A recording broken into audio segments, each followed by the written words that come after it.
He was a modern-day hero whose death is a tragedy for Omagh. Northern Ireland's top police chief has paid tribute to Ronan Kerr, the young constable killed in a car bomb attack yesterday afternoon. Sinn Fein President Gerry said people across the Republican heartlands were seething with anger over the murder of a Catholic officer who'd only joined the police force last year. Political leaders have called on anyone with any information to come forward. From Omagh, here's Dinnan. Ronan Kerr was killed when he got into his car to go to work. He was 25 years old and had been in the police a matter of months. Neighbours said his mother had also been recently widowed. Ronan was almost certainly killed because he was a Catholic policeman.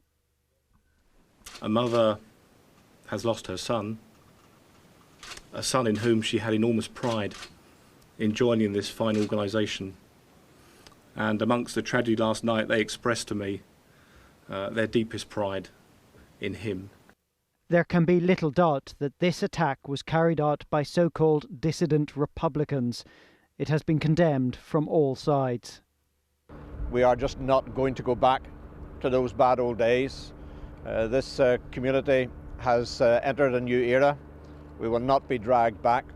And the condemnation of every section of our community falls upon those who have been responsible. 2 Police Service of Northern Ireland officers have now been murdered since the force was established. The first, Stephen Carroll, was also a Catholic, although his killers may not have known it. But dissident Republicans have been targeting Catholic police officers. Their strategy is to prevent the PSNI becoming too reflective of society here, to try and put a brake on the normalisation of Northern Ireland and, if possible, destabilise the peace process that mainstream Republicans like Gerry have signed up to.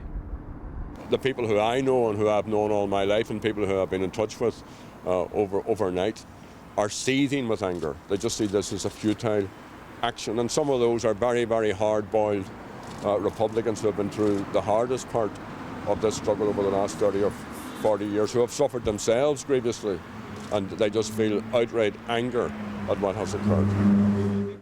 There are 3 main dissident groupings: the Real IRA, Continuity IRA and Uglana Éireann, with perhaps a few hundred members moving between them. They're led by former Provisional IRA members, but are known to be recruiting younger people. Such is the threat they now pose that an extra £250 million has just been diverted to the PSNI to deal with them. Dissident Republicans have already visited more suffering on Omagh than anywhere else. In 1998, the Real IRA killed 29 people and unborn twins in the town. Yesterday was a cruel reminder for the Omagh families. It just plunges everybody back. I mean, even people that weren't affected. You could tell in and around the town yesterday when you seen people's faces, you know, the fear, the disgust, it was all sorts of emotions. Dissident Republican activity increased markedly last year with more than 30 attacks. Despite numerous attempts, they hadn't succeeded in killing someone with an undercar bomb until yesterday. But security sources maintain this is a change of fortune, not an increase in capability. Dinnan, Channel 4 News, Omagh.